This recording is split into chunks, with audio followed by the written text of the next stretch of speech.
No company is paying me for this, so I'm not going to give you any exact name. Your clients could be anywhere in the world, right? Different time zone, different currency, never met you in person. Here is how to actually work with them remotely. Now, this episode is going to really focus more on remote work as it relates to, let's say, underdeveloped countries, because some of those examples will work there. But if you're in a very good country, it still works, right? If it works, it would also work for you. Anyways, let's get into the video. So, getting paid without losing money. Now, no company is paying me for this, so I'm not going to give you any exact name. But there are a lot of very popular tools out there, or very popular platforms that allow you make international payments. Now, you might actually would have to do a bit more research to figure out what would work depending on the country that you live in per time. But one thing I can tell you to try is, if you try the popular ones and they are restricted in your country, you're going to find apps that allow you create a US dollar account. I'd advise you to have a dollar account. Dollar account just makes it seamless. It doesn't really matter what country the person is from. Somehow the dollar is just almost worldwide global currency, right? So you just get them to convert it to dollars and just send it over to you, and then you convert it to your local currency. So I think that works very well. So what I'm going to give you as an advice for pricing is always price in dollars, right? Yeah, you're going to work with local clients in your country, right? And work with them at those prices. But I want you to have a picture of what an equivalent of that would be in the dollar range, so that when you have an international client, you're not just jumping up and down trying to figure things out.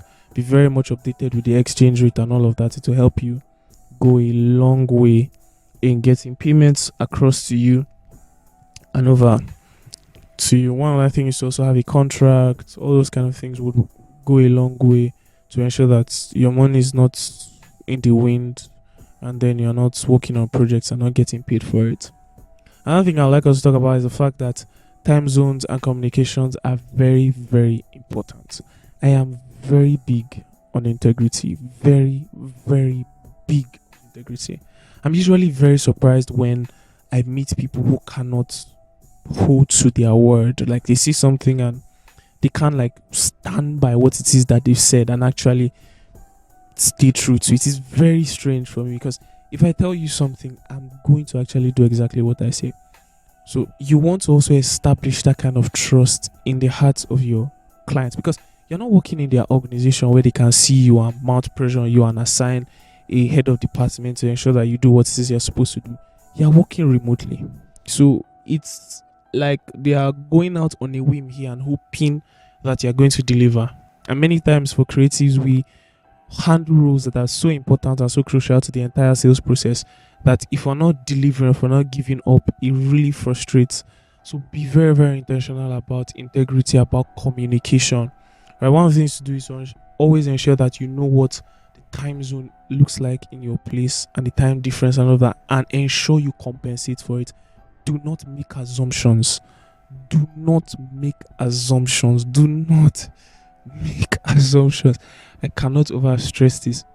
Do not make assumptions. Don't assume that, oh, for example, you are not a night person, right? And this time, this is your working day, this is your daytime, is night for you. You're not a night person. And you're like, oh, don't worry, because I'm really excited and passionate about this role. I'm going to... Don't do that. Do not do that. Please ensure that you're working within the parameters of what works for you and will get the best results for the brands and the businesses that you are working for part time, right? So there are other tools that you can use to like sync your time zones and the communication and all of that, and it will do an amazing job for you. Also ensure that you're very much communicating about what's happening if anything happens, right?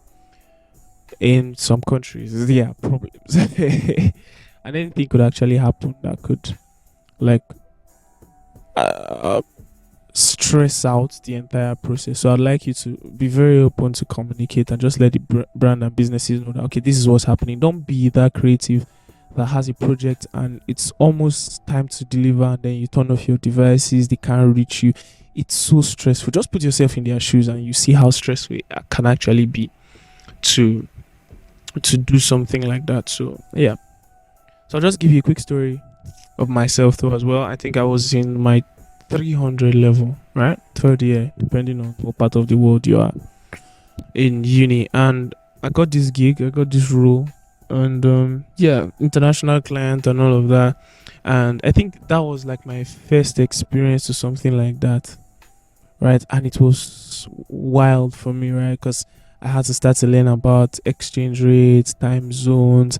I saw that there was difference in how things were done here in this part of the world and how things were done there. Another thing I noticed was that the design language is so different. It's so different. What looks like a very good design here might not actually work there, right? Because of the culture and all those kind of things. So it was really a fun experience, and yeah, I think it was one of the best projects I did work on at the time.